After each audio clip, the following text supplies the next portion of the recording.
Hi, I'm Sarah Hart from Sarah Hart Driving School and Drive Hart. So what we're going to be talking about today is the roles and responsibilities of supervising drivers. Usually, or very often, a supervising driver might be a parent of your pupil, but they don't necessarily need to be the parent. But as a supervising driver, they actually do have quite a lot of legal responsibilities. They are responsible for making sure that they are over 21 years of age and that they've held their driving licence for 3 years.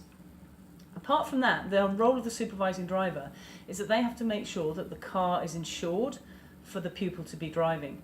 And they also have to adhere to the same legal rules as the driver. So, for example, they can't be used as a taxi to go down to the pub and have a couple of pints and then get the pupil to drive them home, because they in the passenger seat have to be sober, they can't be under the influence of drugs, they're not allowed to be on their mobile phone or even texting whilst the engine is on in the car. So they have to abide by the exact same rules as the driver, and very often people don't understand that. So at Drive Hart, we're trying to incorporate and involve the supervising drivers. We're very happy to give them advice verbally over the phone or face to face about how they can best use their time practicing with that pupil. We're also happy to have them sit in the back of a lesson, observing the lesson, and that way they get to hopefully understand a little more about how they can help control the lesson, control the pupil's actions, get the car slowing down very early for junctions. So sitting in the back and observing is good. However, what we do run is a Supervisors Program, which takes it one step further. So the Supervisors Program is highlighted in the student contract, and it's actually a program that can take up to sort of 8 to 10 hours or more if necessary, and we would take them out on the road and we would teach them the basics about how we teach. They won't become a teacher, but it will give them much more of an insight into how the best way is to get the best out of that time with the pupil in the car. So perhaps slowing down early controls and keeping everything safe, because obviously they don't have dual controls.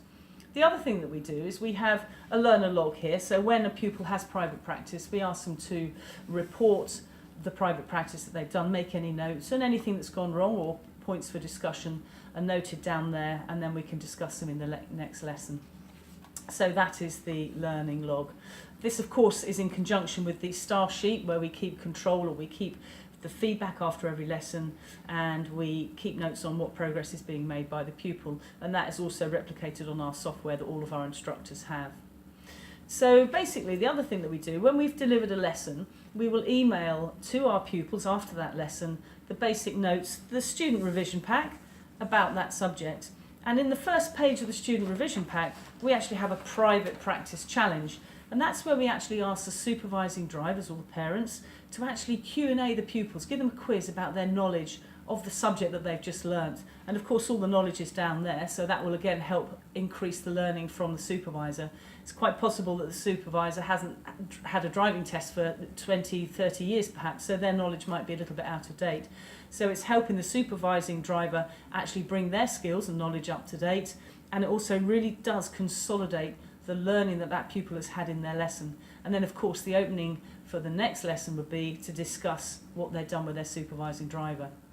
So it's a really, really good way to consolidate and enhance the learning of the pupil. So it's very important that this happens. The other thing is that generally a pupil will take 45 to 55 hours to be test ready. This can be significantly reduced if they are getting private practice.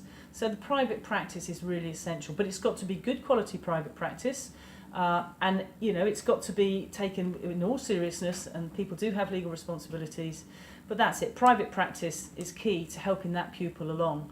And very often there's a lot of stuff that they can do with their student revision packs before they actually get to the stage of being ready to go out behind the wheel with their parents. But they actually have been with us on lessons, but there's some challenges in there for them before they can actually go out, but it'll start enhancing and consolidating that learning. So private practice is key, but it's got to be good quality, and it's got to be, above all, it's got to be safe and legal. That's the end of that. Thank you.